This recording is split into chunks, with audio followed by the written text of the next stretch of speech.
ಇಂದೇ ಡೌನ್ಲೋಡ್ ಮಾಡಿ ಮತ್ತು ನಿಮ್ಮ ನೆಚ್ಚಿನ ಶೋಗಳನ್ನು ಆನಂದಿಸಿ.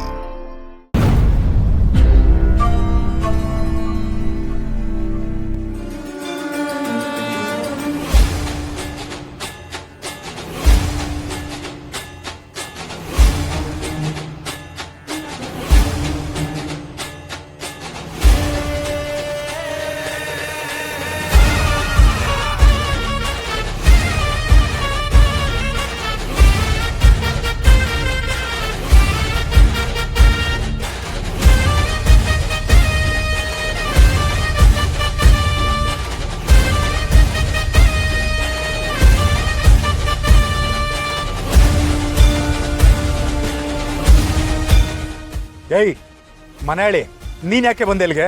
ಇಷ್ಟೆಲ್ಲ ಮಾಡಿದ್ ಸಾಲದು ಅಂತ ನೋಡಿ ನಗಕ್ ಬಂದಿದ್ದೇನೆ.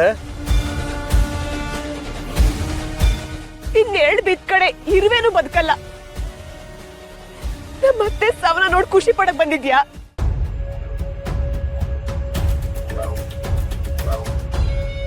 ಎಲ್ಲ ಆಗಿದ್ದು ನಿನ್ನಿಂದನೇ. ತೊಲಗೆ ಮನೆಯಾಳಿ. ನಾನು ಅತ್ತೆ ವಿರುದ್ಧ ನಿಂತಿರ್ಬೋದು, ಆದ್ರೆ ಅವ್ರು ಸಾಯ್ಲಿ ಅಂತ ಬಯಸೋ ಅಷ್ಟು ಕೆಟ್ಟೋಳು ನಾನಲ್ಲ.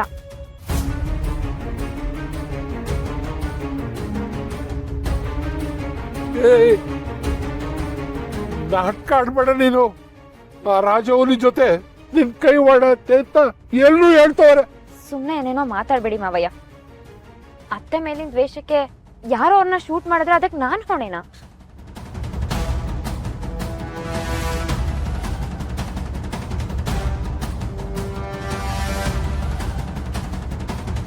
ಅತ್ತೆ ಸ್ವಲ್ಪ ದಿನ ಆದ್ರೂ ನನಗೆ ಅನ್ನ ಹಾಕಿದ್ದಾರೆ.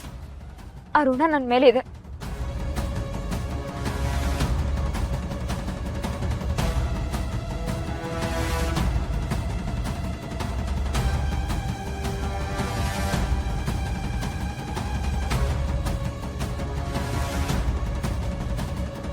ಅತ್ತೆ, ನೀವು ಇಷ್ಟು ಬೇಗ ಸಾಯ್ಬಾರ್ದಿತ್ತು.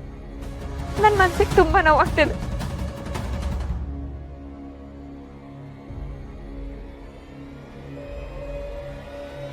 ನರಿ ಗರಿ ಸಿಗಿಸ್ಕೊಂಡು ತಾನು ಒಳ್ಳೆಯವಳು ಅಂತಂದ್ರೆ ಯಾರು ನಂಬಕ್ಕಿಲ್ಲ.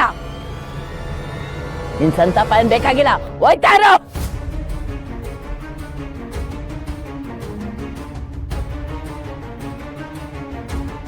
ಸಾವಿನ ಮನೇಲಿ ಹಾಗೆ ಸಾಧಿಸ್ಬಾರ್ದು.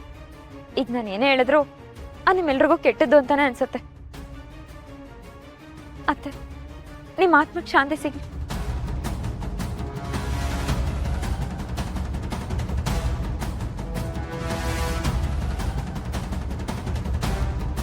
ಇವಳು ಎಣ್ಣಲ್ಲ, ಗುಂಡ್ಗೆ ಇರೋ ಗಂಡು ಅಲ್ಲ. ಪ್ಲಾನ್ ಮಾಡಿ ಮುಗ್ಸಕ್ ನೋಡಿದ್ಲು, ಇವಾಗ ಎಲ್ರೂ ಮುಂದೆ ಬಂದು ಹಾರ ಹಾಕ್ತಾವಳೆ. ಆಹಾ, ಬಲೆ ಇದ್ದಾಳ್ ಬಿಡು. ಎಲ್ರು ಎಲ್ ತಿರುಗ್ ಬೀಳ್ತಾರೆ ಅಂತ ನಾಟಕ ಮಾಡಕ್ ಬಂದವಳೆ. ಗುರು, ಅವಳು ಮೊಸಳೆ ಕಣ್ಣೀರು ಹಾಕಿದ್ರು ನೀನ್ ಒಂದ್ ಮಾತು ಏನು ಮಾತಾಡಿವಲ್ಲ ಗುರು. ರೀ, ಮನ್ಸಲ್ಲಿರೋ ದುಃಖನ ಕಂಟ್ರೋಲ್ ಮಾಡ್ಕೊಂಡ್ರಿ ಒಳ್ಳೇದಲ್ಲ ರೀ. ಮನ್ಸಲ್ಲಿರೋ ನೋವೆಲ್ಲ ಆಚೆ ಬಂದ್ಬಿಡ್ಲಿ, ಹತ್ಬೇಡ್ರಿ.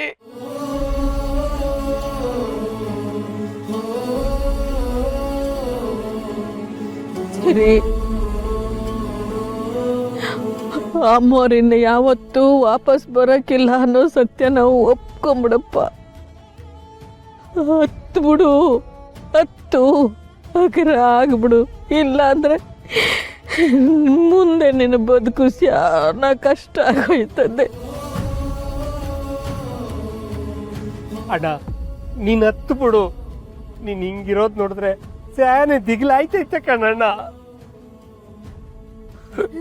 ನಿಮ್ಮವ್ವ ನಮ್ಮನ್ನೆಲ್ಲ ಬಿಟ್ಟು ಹೊಂಟೋಗೋಳ ಕಳ್ಳ. ಹತ್ತು ಬಿಡ್ಲಂದ್ರೆ ಹತ್ತು ಬಿಡು, ಹತ್ತು ಬಿಡ್ಲಂದ್ರೆ ಹತ್ತು ಬಿಡು.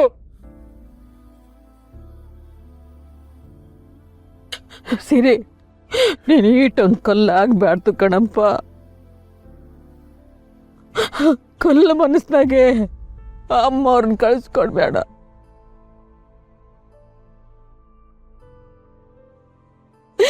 ಇನ್ಯಾವತ್ತೂ ಅಮ್ಮವ್ರು ವಾಪಸ್ ಬರಕ್ಕಿಲ್ಲ.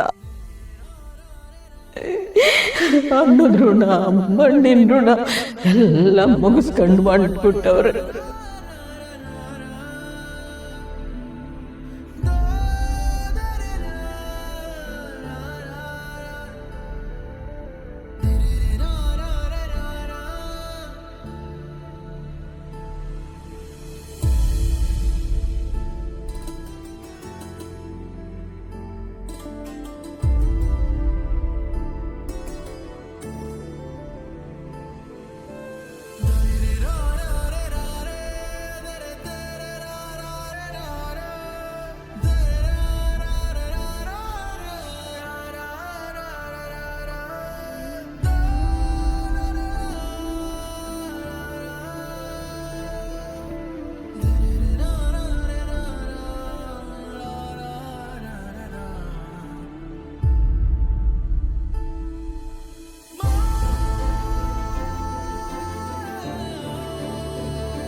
ಅಯ್ಯಯ್ಯ ಯಾಕ್ಲ ಹಿಂಗಾಡಿಯೇ ಬಾಯ್ಲಿ.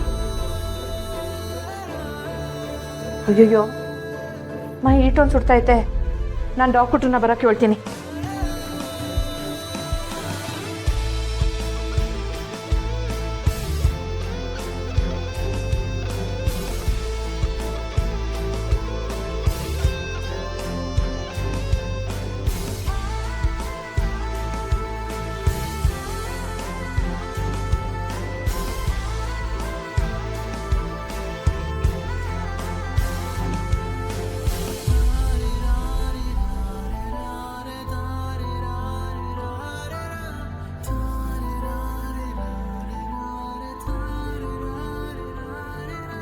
ನೀನು ಇವರಿಬ್ರು ನಿನ್ನ ಮಾಡ್ಕೊಳ್ಳಿ ಅಂದಿದ್ದೆ ಸಮಸ್ಯೆ ಆಗಿದ್ದು. ಇನ್ಯಾಕೆ ಓನೇ ಬೇಕು ಅಂದ್ರು ನನ್ನ ಇಲ್ಲ ವಸುನ ಕೇಳು. ಸರಿ ನೀನ್ ಮೊದ್ಲು ಸಂದಕ್ಕೆ ವಿಶ್ರಾಂತಿ ತಕ್ಕ. ಹೆಂಗಾಗೋಗಿದ್ಯಾ ನೋಡು. ನಿಂಗೆ ತಿನ್ನಕ್ಕೆ ರುಚಿಯಾಗಿ ಮಾಡಾಕ್ಬೇಕು. ವಸು ಕುಮಾರಿಗೆ ಹೇಳ್ಬಿಡು ಇನ್ಮ್ಯಾಕೆ ಕಂಟಿಗೆ ನಾನೇ ಅಡಿಗೆ ಮಾಡಾಕ್ತೀನಿ ಅಂತ.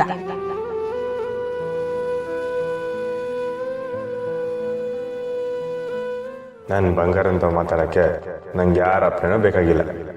ಆದರೆ ನಾನೀಗ ಮಾತಾಡಕ್ಕೆ ಬಂದಿರೋದು ಊರ ಯಜಮಾನಿ. ಜನಗಳು ಒಳ್ಳೇದನ್ನೇ ಬಯಸೋ ಬಂಗಾರಂ ನೋಡ್ತವ.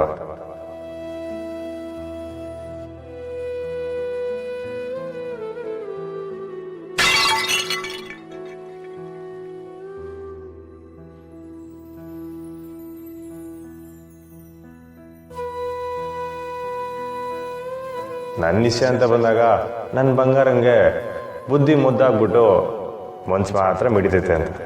ಅಂದ್ರೆ ಏನು ನನ್ನ ದಡ್ಡಿ ಅಂತಲಾ? ಅನ್ನ ಕೊಡೋ ಭೂಮಿ ತಾಯಿನ, ಜನ್ಮ ಕೊಡೋ ಎತ್ತು ತಾಯಿನ ದಡ್ಡಿಯನ್ನ ಕಚ್ಚುತ್ತವ.